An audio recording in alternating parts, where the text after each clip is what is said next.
Les invitamos a escuchar Santos en el Claustro, dirigido por Fray Santiago Cantera y conducido hoy por Margarita Cantera.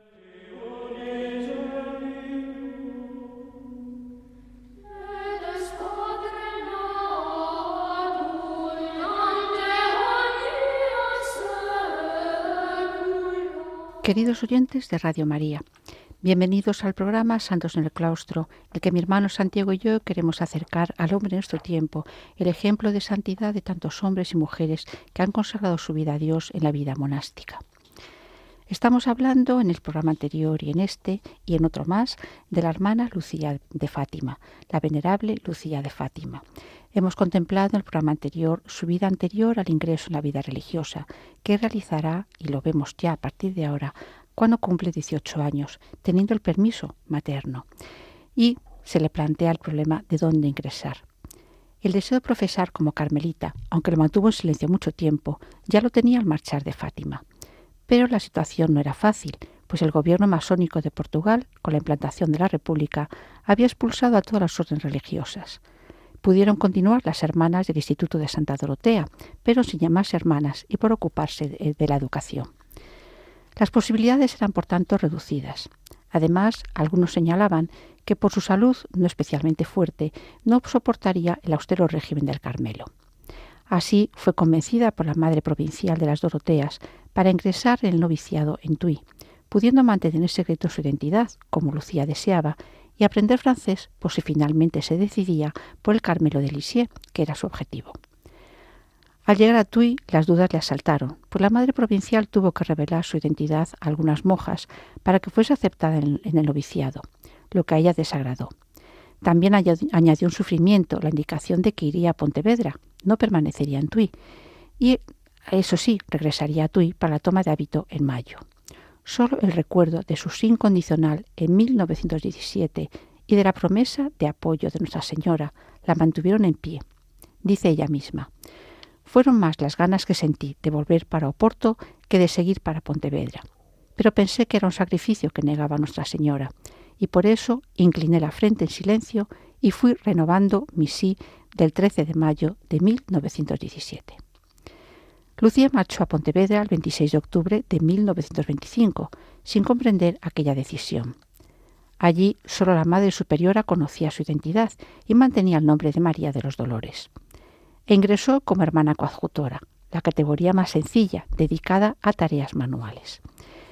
Pero las pruebas no cesaron de caer sobre su sensible corazón, y lo primero que le desagradó notablemente fue el ambiente ruidoso de la casa, con estudiantes que entraban y salían, cantaban y hablaban alto, cuando ella lo que deseaba era el recogimiento de un claustro para una vida más silenciosa, consagrarme así al Señor. Por eso escribe en sus memorias: moralmente sufría un verdadero martirio, pero procuré siempre que externamente nos hiciera notar. Principalmente en mis cartas, decía que era feliz y mi única felicidad consistía en sufrir por amor a nuestro Señor, por mi querida Madre del Cielo, por la conversión de los pecadores, por la Santa Iglesia, por el Santo Padre y por los sacerdotes. Pero los designios de Dios siempre son de amor y de misericordia hacia las almas, y así, en medio de sus angustias, la Virgen, como diría ella, se dignó a venir de nuevo al encuentro de aquella pobre hija, a la cual había prometido su especial protección. Y el 10 de diciembre de 1925 recibió en su habitación la visita de nuestra Madre con el Niño Jesús, mostrándole su corazón inmaculado rodeado de espinas, mientras el niño le decía: «Ten compasión del corazón de tu Madre Santísima, que está cubierto de espinas que los hombres ingratos en todo momento le clavan, sin haber quien haga un acto de reparación para arrancárselas». A continuación fue Nuestra Señora la que le dijo: «Mira, hija mía, mi corazón rodeado de espinas, que los hombres ingratos continuamente me clavan con blasfemias e ingratitudes. Tú al menos procura consolarme».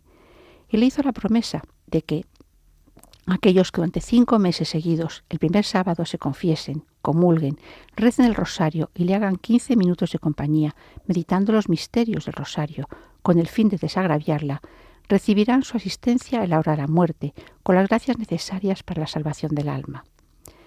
Evidentemente no es una promesa sin más de unos actos rituales, sino a la verdadera conversión que nace de la sincera devoción a la Virgen. Temiendo que Lucía pidiese su ingreso en el monasterio de las monjas clarisas de la ciudad de Pontevedra, la superiora decidió su regreso a Tui para ingresar en el noviciado, en un ambiente más recogido y de oración. En este sentido, su situación mejoró, pero seguía con el vivo deseo de una orden de clausura. El primer año de noviciado fue de angustia interior, sintiendo el silencio de Dios, pero Dios vino a sacarla de él en un tiempo. No sabía qué hacer.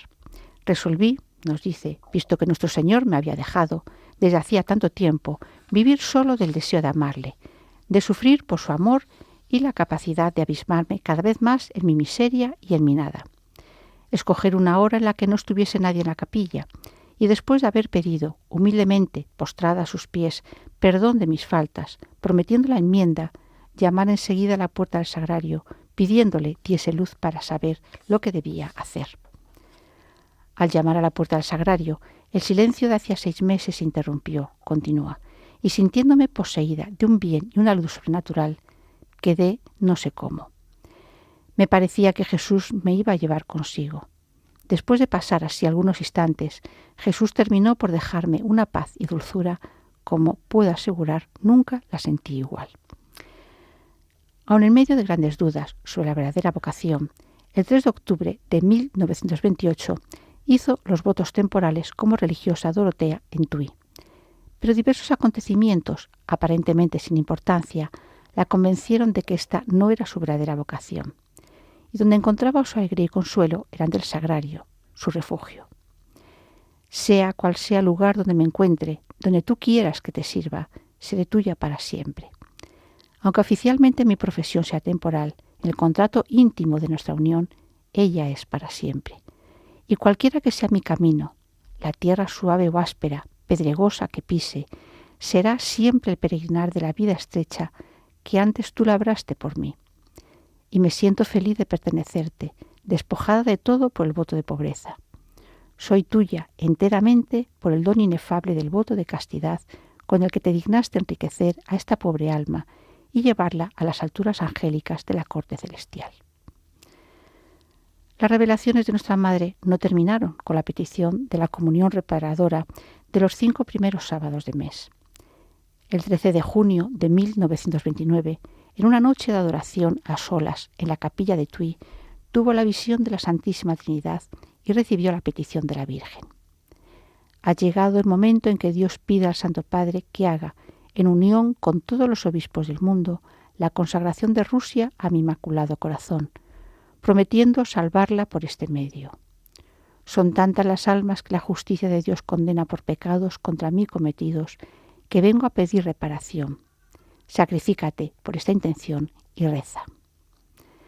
A partir de este momento, la hermana Lucía no pierde ocasión en mover esta consagración, utilizando los medios de que dispone y señalando, a medida que avanzaba el tiempo y la consagración se retrasaba, los males que crecían y la difusión por el mundo de los horrores de Rusia, el comunismo. Finalmente, en 1984, el Papa San Juan Pablo II, en Roma, en unión con todos los obispos del mundo, realizó esa consagración pedida por el Inmaculado Corazón de María, con mención especial de Rusia, ante la imagen de la Señora de Fátima que se venera en la Capilla de las Apariciones en Cova de Iría. La hermana Lucía afirmó que en esta ocasión se había hecho tal como Nuestra Señora había pedido. A los 6 años de la profesión temporal, la hermana Dolores, Lucía de Fátima, hizo los votos perpetuos. En el tiempo como novicia se dedicó a los trabajos encomendados, como el ropero de la ropa negra, y se entregó también a otros más duros, a pesar de su salud no demasiado fuerte. Pero había una cosa que le disgustaba mucho, la exposición a las miradas curiosas, a las que, posiblemente forzadas, cedían en ocasiones sus superioras, que le encomendaban alguna tarea para provocar delicadamente el encuentro con estas visitas. Ella siempre obedecía, pero buscaba cumplir el encargo rápidamente y apartarse para evitar esas miradas curiosas, que incluso sentía, al igual que los murmullos, en la capilla, lo que suponía para ella una verdadera mortificación, pensando que por su causa se faltaba al respeto delante del Santísimo Sacramento. En 1932, tras la proclamación en España de la Segunda República y las manifestaciones descaradas de persecución a la Iglesia, las hermanas Doroteas prepararon el retiro a Valença do Miño, localidad portuguesa muy cercana a la frontera española, y ofrecieron a las novicias la posibilidad de volver a sus casas, previendo una persecución sangrienta. La hermana Dolores, Lucia de Fátima, quiso quedarse con el firme ofrecimiento de morir mártir si esa era la voluntad de Dios. Pero Dios la llamó por otro camino, el lento martirio de la vida cotidiana, el sacrificio escondido y callado de vivir heroicamente cada momento de la vida. El 3 de octubre de 1934 hizo los votos solemnes en el Instituto de Santa Dorotea, aun en medio de las dudas sobre su vocación al Carmelo. Y hizo estos votos aconsejada por el obispo de Tui, luego sería arzobispo de Valladolid, don Antonio García y García. Este día tuvo la feliz sorpresa de la presencia de su madre en ese solemne acto. Interrumpimos la narración para escuchar la canción En Fátima apareciste, del grupo de música católico de Chile, Canto Católico. En Fátima apareciste, oh Virgen Madre de Dios, a 3 humildes pastores llamando a la conversión. Ave María, Ave María, Ave María, Ave María.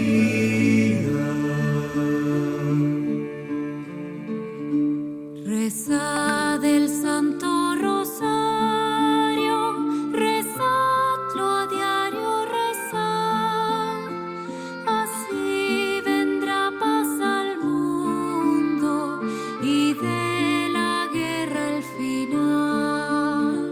Ave María, Ave María, Ave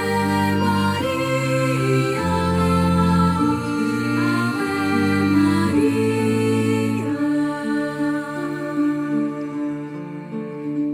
En Fátima dolorosa mostraste el fuego infernal, pidiendo para salvarnos tu corazón venerar.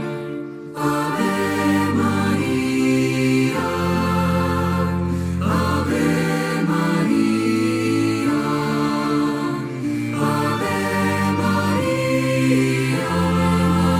Ave María,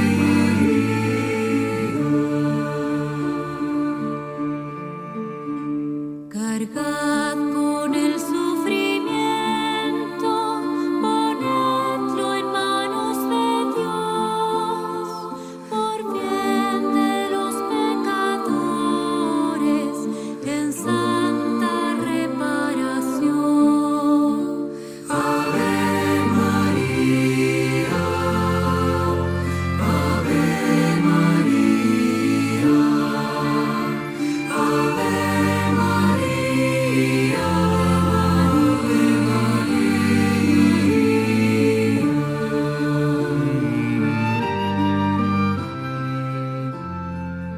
Tras escuchar esta bella canción, resumen del mensaje de Fátima, continuamos con la narración de la vida de la venerable Lucía en el momento en que ha ingresado ya en la congregación de las hermanas Doroteas. Al día siguiente de la profesión solemne le fue comunicado su traslado a Pontevedra. Allí se integró de nuevo con facilidad en la comunidad, desarrollando siempre con eficiencia y verdadera entrega todos los oficios encomendados. Aunque se la intentaba esconder, ocultar, no se consiguió y pronto las alumnas descubrieron quién era realmente, comenzando las procesiones de devotos y curiosos que tanto la mortificaban. Era su sacrificio constante y en la vida diaria, como ella misma escribe a una de sus bienhechoras, doña María Isabel de Vasconcelos. Pero también le reveló nuestro Señor que el sacrificio que pide a la mayoría de las personas no son grandes penitencias, grandes austeridades, para las que muchos no tienen fuerzas ni generosidad.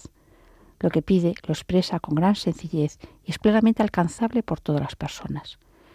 El sacrificio de cada uno exige un cumplimiento del propio deber y la observancia de mi ley. Es la penitencia que ahora exijo y pido. En Tui, ya terminada la guerra en España, se dedicó con gran ilusión a dar catequesis a los niños de algunas iglesias y barrios cercanos a la ciudad. Y junto a la enseñanza de las verdades de fe, que hacía con gran simpatía y provecho para ellos, procuraba también alguna ayuda material para sus familias. En 1935, el obispo de Leiría le había ordenado escribir su recuerdo sobre Jacinta para recoger su testimonio para un libro que se preparaba sobre su pequeña prima y vidente de Fátima. Luego le encargaría que hiciese lo mismo sobre las apariciones. Y tuvo que hacerlo por obediencia y a escondidas, pues era hermana coadjutora, y no era propio de ellas el escribir por dedicarse a las tareas de servicio de la comunidad.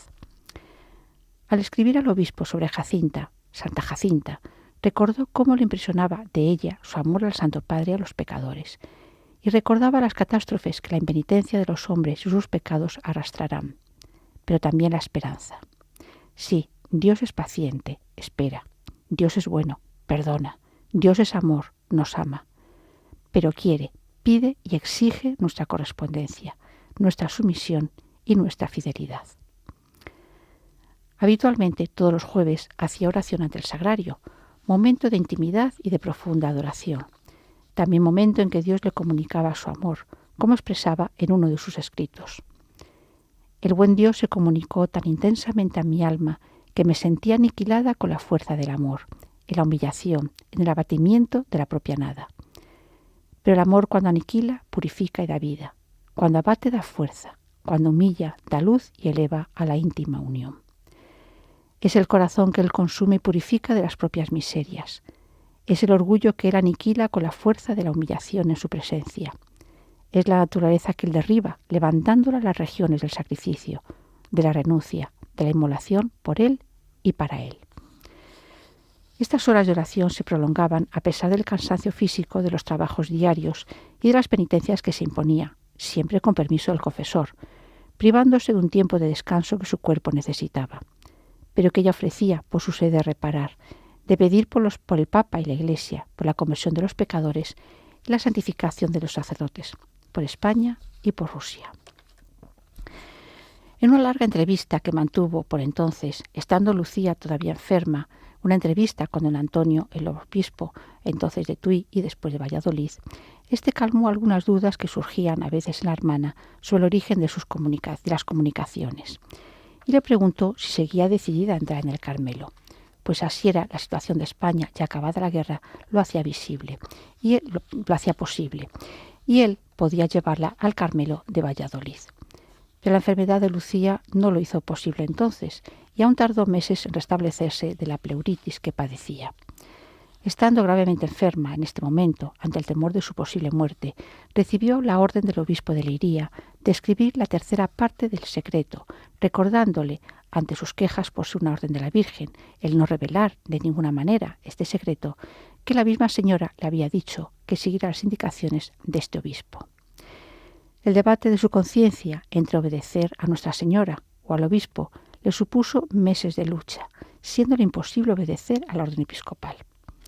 Finalmente, tras comunicarle a la Virgen que sí escribiese lo que vio, pero no lo que le había dado a entender sobre su significado, el 3 de enero de 1944 redactó ese llamado tercer secreto, y siguiendo las indicaciones de Nuestra Señora, lo introdujo en un sobre, lo cerró y selló con lacre, escribiendo por fuera en el sobre que sólo podía ser abierto en 1960 por el cardenal patriarca de Lisboa o por el obispo de Leiría.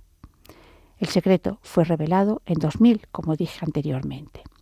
En el fondo es una llamada a la penitencia, como todo el mensaje de Fátima, y así lo escribió la misma Lucía.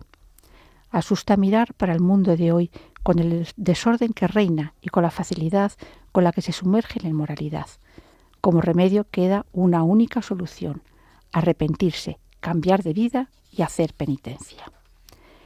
En cuanto a su propio futuro, aunque amaba las misiones y se ofreció a ir a ellas en 1941, también le gustaría cuidar a los enfermos en los hospitales y leproserías. Pero su más íntimo anhelo era así confesado: Mi ardiente deseo de inmolarme a solas con Él en el silencio de un claustro, donde pueda darle todo en una unión más perfecta, en un encuentro más íntimo por la Iglesia, mi madre, y por las almas de mis queridos hermanos. Seguía pues sintiendo el anhelo del Carmelo, la soledad consagrada a Dios, pero, como he dicho, 3 veces en que el arzobispo de Valladolid intentó ayudarla para ingresar al Carmelo de esa ciudad, la enfermedad lo impidió, porque Dios le tenía marcado otro monasterio. El 15 de mayo de 1946 se le comunicó que debía viajar a Portugal, y aunque en principio volvería a Tui, su impresión era que ya no lo haría, que quedaría su nación. Y así fue, pues unos días después su superiora le comunicó que efectivamente no regresaría a Tui, lo que supuso un nuevo sacrificio ofrecido a nuestro Señor, pues tras 21 años de permanencia allí, era desarraigarse de nuevo. Su primer destino fue el colegio que su congregación tenía en Sardau, donde pronto se supo quién era y empezó a ser asediada por multitudes. El 29 y 30 de mayo tuvo la alegría de visitar Fátima, tras 25 años de haber salido de su casa. Se puede comprender las emociones que tenía y que ella deja entrever en su narración. Llegamos en Fátima en torno a las 6:30 de la tarde. Lloviznaba. El coche nos llevó hasta la capeliña de las apariciones. Descendimos y, dejando pasar a las madres, pude, mientras ellas entraron dentro a rezar, sola arrodillarme fuera en el lugar donde antes estuvieron la pequeña encina sobre la cual Nuestra Señora posó sus pies inmaculados y la reja de 1921. Al arrodillarme allí, después de tantos años, sentí una impresión fuerte, como un escalofrío, pero lo conseguí dominar sin que las madres lo percibieran.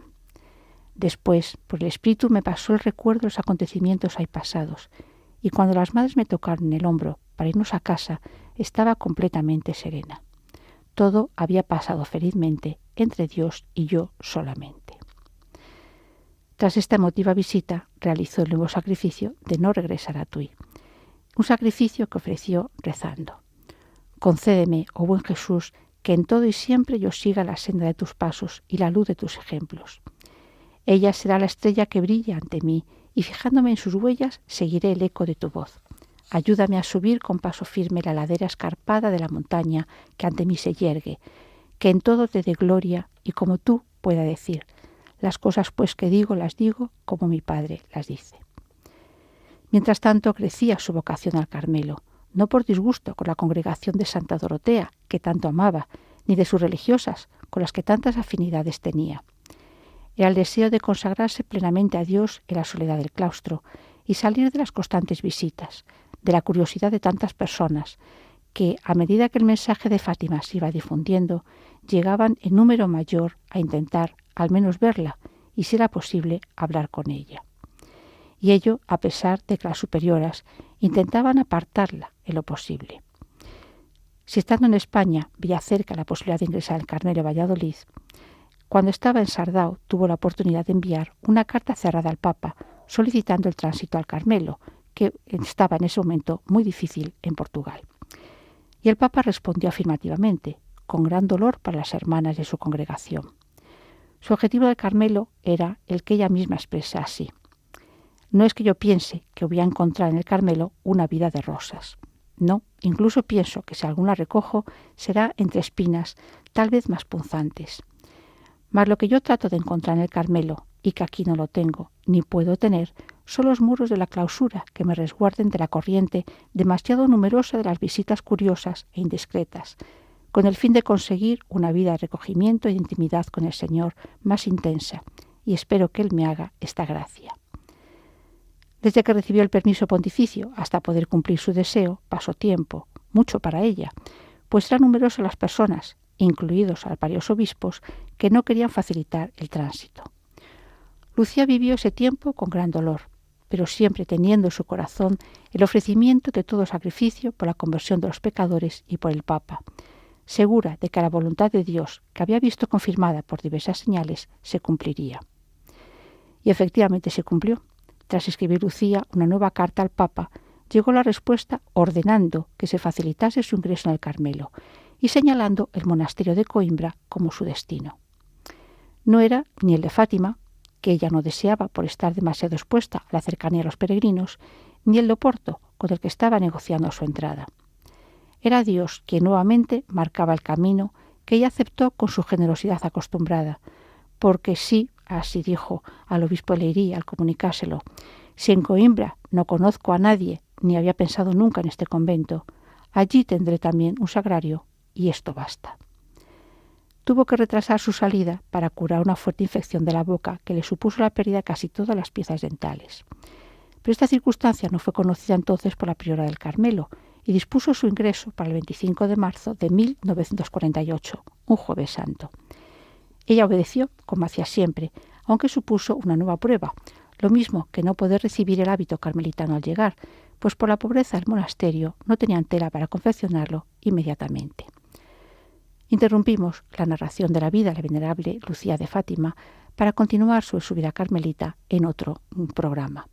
Les recuerdo que pueden volver a escuchar el programa en el podcast y ponerse en contacto por escrito con nosotros en el correo electrónico santosenelclaustro@radiomaria.es. Que aprendamos la devoción a nuestro Señor en la Eucaristía y a la Virgen María y que Dios, por mediación de la venerable Lucía de Fátima, les bendiga.